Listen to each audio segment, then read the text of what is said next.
So guys आप सभी को मेरा राम राम। कैसे हो आप लोग? मैं स्वस्थ और आप रहो हमेशा मस्त। फिलहाल तो मैं स्वस्थ नहीं हूँ, मुझे चल रहा है वायरल तो क्या ही चल रहा है वो आजकल हो रहा है ना, कफ जम जा रहा है छाती में। जुकाम तो नहीं है लेकिन आवाज़ बैठी बैठी सी है, कभी कभी लग रहा है फीवर है और कभी नहीं है। चलो कोई बात नहीं, ये तो है मेरा काम या मेरी तबीयत। तो आप रहो हमेशा मस्त। तो देख सकते हो मैंने सुबह सुबह लगाया मास्क, और आप बोल रहे आज ये सटिया तो नहीं गई, दो कढ़ाइयाँ रखी है सुबह सुबह। तो आज है मंडे, ध्रुव को जाना था स्कूल। तो एक कढ़ाई में रखी मैंने कद्दू की सब्जी और एक कढ़ाई में मैंने फटाफट पूरी की तैयारी करी, क्योंकि सुबह सुबह देर हो जाती है बच्चों को स्कूल में जाने के लिए। और काफ़ी दिन से व्लॉग भी नहीं आ रहा है, क्योंकि बस ऐसे ही थोड़ा बहुत घर के काम सब कुछ। और थोड़ा पहले मैं इसकी दादा के लिए, बच्चों के दादा के लिए बनाई ग्रीन टी, एंड देन उसके बाद बनाई मैंने अपने लिए और मम्मी के लिए चाय दूध वाली। और देहरादून की हवा में ही मेरे को लग रहा है वायरल है, क्योंकि हर कोई मतलब मोस्टली जिससे सुनो ना, सबको यही चीज़ मतलब यही वाला वायरल चला हुआ है, जुकाम वाला। और सबसे पहले तो छाती जाम हो रही है, देन उसके बाद बुखार फीवर ये सब कुछ हो रहा है। लेकिन मुझे ज़्यादा फीवर तो नहीं आया, लेकिन मुझे जो मेरा कफ़ है वो ही नहीं निकल रहा था। तो 2-3 दिन से दवाइयाँ खा रही हूँ, तो आज थोड़ा बेटर हूँ। तो सोचा चलो व्लॉग भी बना लेती हूँ। व्लॉग भी बनाने के लिए कुछ नहीं था, क्या मतलब कुछ समझ में ही नहीं आ रहा है क्या। जब तबीयत ही ठीक नहीं रहती ना, तो ऐसा लगता है सब कुछ बेकार है। तो कल नेगी जी भी चले गए थे, थोड़ा उनके साथ ही होता है कि वो थोड़ी हेल्प करा देते हैं। हेल्प कराने के लिए तो मम्मी भी करा लेती हैं, लेकिन अभी उनकी भी थोड़ी ठीक नहीं है तबीयत।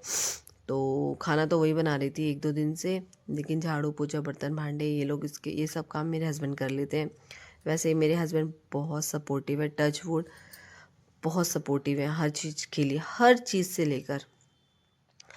तो अभी सुबह सुबह था, मम्मी भी सुबह सुबह, बुजुर्ग लोग तो उठ ही नहीं पाते ना, थोड़ा समय लग जाता है उनको। तो मैंने कहा चलो फटाफट मैं ही बना लेती हूँ। तो मैं भी स्कूल की तैयारी कर रही हूँ। अभी दक्ष भी सो रखा है, दक्ष को भी स्कूल जाना है, और मेरी आवाज़ हो रही है बहुत भारी। तो मैंने मास्क लगा दिया था, क्योंकि थोड़ा बच्चे भी हैं घर में, बुजुर्ग हैं, तो कहीं उनको भी ना हो जाए। तो फटाफट मैंने 4 पूरियाँ बनाई उसके लिए, और एक रोटी बनाई। रोटी वो घी और बूरे के साथ खा के जाता है, और पूरी वो स्कूल में खाएगा, कि उसको ज़्यादातर पूरी ही पसंद है, पराठे कम पसंद करता है, पूरियाँ ज़्यादा पसंद करता है। वैसे तो सुबह सुबह टेंशन रहती है कि बच्चों को स्कूल भी छोड़ना है। तो अब इसके दादा गांव से आ चुके हैं, तो वो ही लेने बच्चों को छोड़ने भी जाते हैं इस मॉर्निंग के टाइम पे, और लेके भी आते हैं। तो मैं फटाफट पैक करती हूँ, फिर झाड़ू पोछा है, अभी काफ़ी सारा काम है मेरा करने के लिए। अभी दक्ष को भी उठा के उसको भी तैयार करवाना है। तो मेरी पूरियाँ बन चुकी हैं, अब मैं इसको पैक करती हूँ बच्चों के लिए। देख लो क्या फुली फुली हुई नहीं। शायद अगर आपको लग रहा हो, नोटिस करा हो कि मेरी पूरी थोड़ी हल्की हल्की ब्लैक है, तो ब्लैक इसलिए है क्योंकि मेरे पास 1 किलो वो था मंडवे का आटा। तो मैंने अपने वो आटे के साथ मिक्स कर लिया था, तो हल्का हल्का थोड़ा ब्लैक ब्लैक सी हो रही है, क्योंकि उसमें मंडवे का आटा है। मंडवे का आटा भी खाना चाहिए, सर्दियों में खाते हैं हम लोग, पर थोड़ा गूंदने के टाइम पे थोड़ा ये हो जाता है ना, अलग अलग कैसे गूंदे। तो मैंने सारा ही मिक्स कर दिया, और अभी बना रही हूँ मैं अदरक वाली चाय अपने लिए और मम्मी के लिए। देख लो क्या फुली फुली पूरियाँ बनी है मेरी।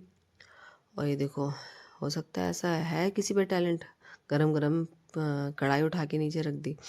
तो चलो मैं रोटी बनाती हूँ, और मिलती हूँ आपको अगर कुछ होगा उसके बाद। ध्रुव को स्कूल भेजने के बाद मैं सुकून से एक गिलास चाय बनाई अपने लिए, और अपने कमरे में आई, और दक्ष को भी उठाया मैंने, और पी मैंने चाय विद बासी रोटी। क्या मखान काचा क्या लना नहीं, गरम गरम चाय में, गरम गरम चाय में मैंने अपनी बासी रोटी खाई, और दक्ष को भी उठाया और आनंद लिया अपनी चाय का।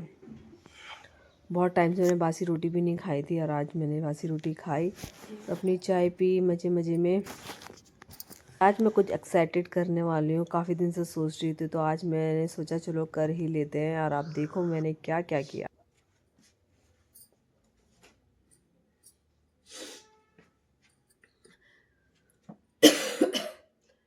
सो गाइज, मैंने आपको एक बार अपनी साड़ी का कलेक्शन दिखाया था, तो चलो उन कलेक्शन में से जो भी बेस्ट साड़ी थी, जो मेरी मतलब एक मेमोरेबल साड़ी थी, तो मैं आपको उसके बारे में दिखाती हूँ कि कौन सी मेरी किस फंक्शन की और क्या चीज़ है।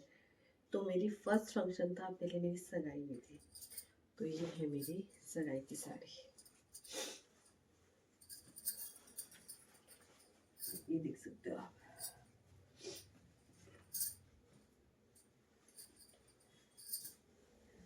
ये मेरी सगाई की साड़ी है और ये सिर्फ मैंने अपनी सगाई में पहनी थी, बस उसके बाद मैंने दोबारा नहीं पहनी। ठीक है, और एक और ये वाली साड़ी है मेरी जो इधर से आई थी, मेरे ससुराल से आई थी। तो ये बहुत भारी है, चलो मैं आपको एक बार दिखा देती हूँ।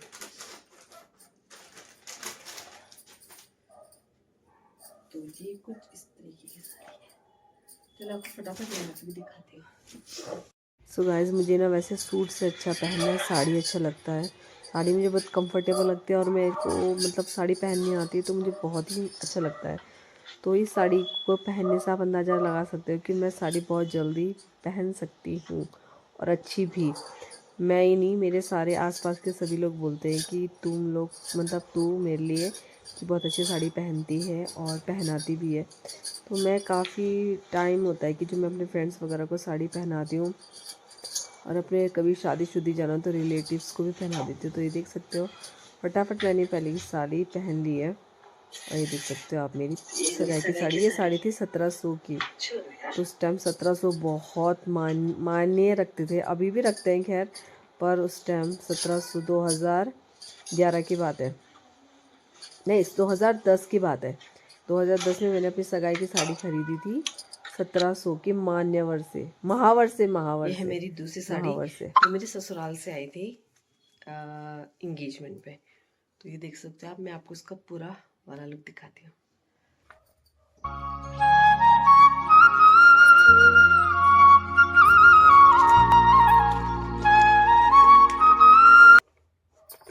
ये है मेरी तीसरी साड़ी। दोस्तों ये है मेरी तीसरी साड़ी जो मेरी रिसेप्शन की। तो रिसेप्शन से पहले तो मेरी बारात आई थी ना, तो बारात वाली दिखाती हूँ पहले। तो बारात में था मेरा ये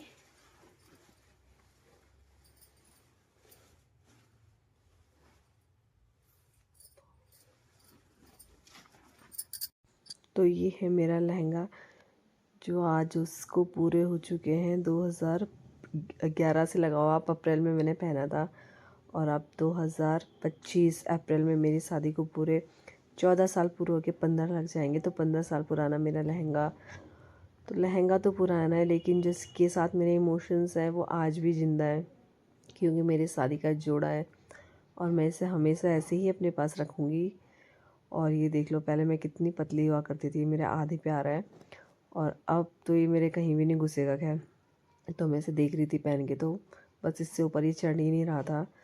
तो इसकी तो खैर अपनी बात है, ये तो ये चीज़ है कि जो हम ज़िंदगी भर अपने साथ रखना पसंद करेंगे और बहुत सारे इमोशंस होते हैं इसके साथ, मायके का, ससुराल का, अपना, शादी, बहुत कुछ। और ये है मेरी रिसेप्शन की साड़ी जो आज भी अगर मैं इसे पहनूंगी ना तो ये बहुत सुंदर, बहुत ही सुंदर साड़ी है। ये साड़ी के मुकाबले में तो मेरे पास कोई साड़ी है ही नहीं। तो आज भी मैं साड़ी को पहनती हूँ तो ये ऐसा लगता है कि मैं अभी से मार्केट से ख़रीद के आ रही हूँ। तो ये देख सकते हो हमारे रिसेप्शन का फ़ोटो है और ये मेरी रिसेप्शन की साड़ी। ये मेरी साड़ी है ना, इसके साथ बहुत सारी कहानी है। कहानी क्या, एक कहानी, छोटी सी कहानी।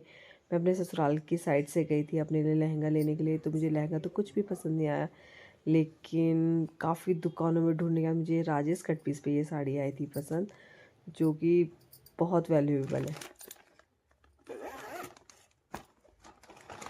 सो गाइस, ये वाली साड़ी मेरी छोटी फूफू ने दी थी मुझको शादी में। जो बड़ी फूफू ने दी थी वो मैंने अपनी ननद को दे दी थी क्योंकि उनको थोड़ी पसंद आई थी वो। और ये वाली मेरे को छोटी फूफू ने दी थी, तो मैं आपको पहन के दिखाती हूँ।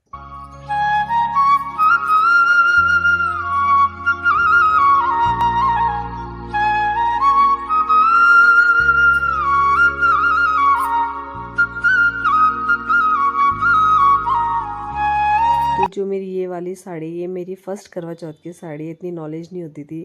मैं और मेरे हस्बैंड गए थे मार्केट में, तो ये मान्यवर पे टंगी हुई थी। डमी पे। तो मेरे हस्बैंड ने कैसी लग रही, मैंने कहा हाँ हाँ ठीक ही है, अच्छी है। तो मेरे हस्बैंड को बहुत पसंद आई थी ये साड़ी। तो जो शाम को मेरे गिफ्ट लेके आए थे तो मेरे यही वाली साड़ी लेके आए थे। तो ये उस टाइम पे थी 4500 की साड़ी थी। तो मेरे लिए तो 4500 बहुत मैटर करता था, करता है। तो ये भी साड़ी मेरे लिए बहुत, मेरे दिल के बहुत करीब है, बहुत टची है मेरे लिए साड़ी। तो गाइज़ मेरे हस्बैंड एक बार इलेक्शन ड्यूटी में गए थे कलकत्ता। तो फर्स्ट टाइम ही मतलब वो बाहर गए थे।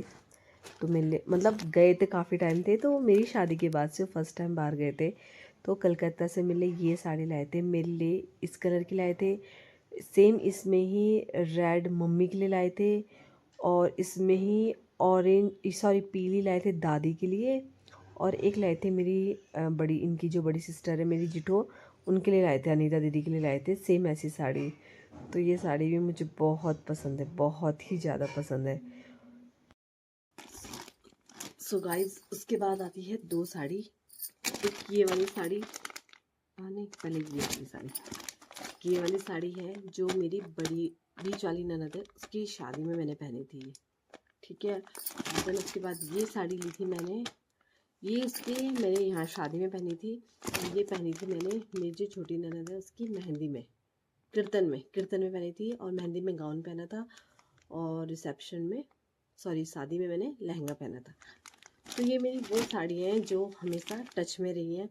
उनका मतलब वैसे साड़ियाँ टच में हैं, लेकिन ये साड़ियाँ ऐसी हैं कि जो किसी ओकेज़न की हैं, या मेमोरेबल है, या गिफ्टेड है, ऐसी वाली। तो फटाफट से मैं आपको ये दोनों साड़ियाँ भी पहन के दिखाती हूँ और फिर मिलते हैं।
So guys last but not least, जो ये वाली साड़ी है, ये मेरी दीदी की शादी को कल 8 फरवरी को पूरे 21 साल पूरे हो गए, 22 साल लग गया था। तो ये मेरी दीदी की शादी की साड़ी है।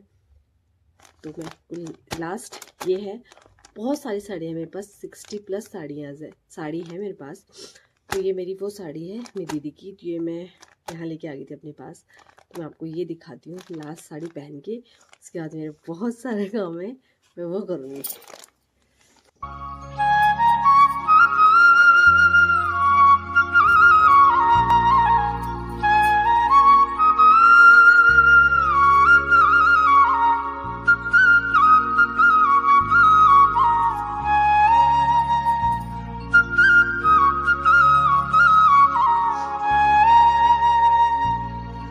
मैंने आपको अपनी सारी साड़ियाँ दिखा दी हैं, जिनका कोई इम्पोर्टेंस है, या वो कोई सी ओकेजन की है, या कोई मेरी शादी के रिलेटेड है। तो चलो अब ये सब जब खलारा करा है, इनको भी समेटना भी है। और जितनी मेहनत लगती है ना, अभी मैंने कम से कम 1 घंटा मैंने इन साड़ी को दिखाने में आपको लगाया होगा, तो उतने व्यूज़ नहीं आते हैं, उतने लाइक्स नहीं आते हैं, और उतने कमेंट्स भी नहीं आते हैं। तो आशा करती हूँ कि आप लाइक्स भी करो, कमेंट भी करो, और व्यू भी करो। थोड़ी मेहनत करते हैं, उसका इतना सा रिजल्ट तो बनता है ना। तो चलो, अच्छी लगी तो देखना, अदरवाइज आपकी मर्जी। तो चलो इस वीडियो को करते हैं यहीं पे एंड। आई होप आप लोगों को वीडियो पसंद आई होगी। पसंद आएगी तो प्लीज़ लाइक शेयर सब्सक्राइब करना बिल्कुल भी ना भूले। Keep watching Uttarakhandi #1989। बाय।